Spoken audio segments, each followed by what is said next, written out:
家长真欢迎的代替亲子的车厢，伫过年年假期间，讲这个车票暂时无要卖。即使若有带囡仔人，只好呢坐一般的车厢，互真侪家长咧批评讲，这个做法对有带囡仔人嘅真正是无友善。代替表示讲，这是为了要增加输运量，才会暂停卖这个票。这个亲子车厢的车票呢，无卖，民众若讲有带囡仔，赶快来去坐一般的车厢。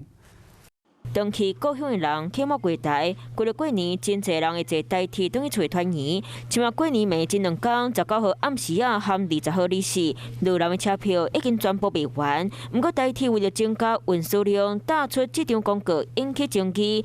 台铁讲为了载更侪人咧，1月18到1月30号，无要卖亲子车厢的车票，改卖一般车厢的车票，互真侪带囡仔的家长烦恼家己的囡仔受吵去吵到别的游客，心理压力真大。小孩子就是搭车的时候都坐不住啊，或什么的，就是在亲子车厢会自在一点，也会怕吵到其他乘客。实际来到台铁亲子车厢，座位少1排，空间宽敞，还有婴儿车专属停放区，对于带小孩的家长来说相对友善。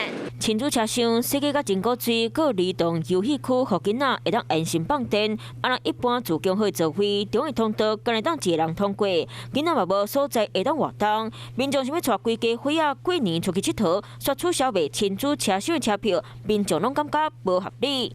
因为它本来就班次就已经够少了，就已经够不好订了。如果过年期间就是搭车往返，因为车厢人也会多啦。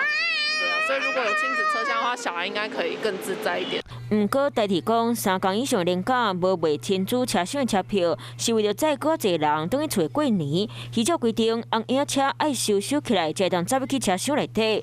若免怎检，过着载客含亲子优先，嘛考验台铁智慧。Hello， 大家好，我是乃瑜，要教给大家2个任务。第一个，华视新闻的脸书专页，你按赞了吗？还有华视新闻的 YouTube 频道，赶紧订阅起来，还要记得按赞，开启小铃铛哦。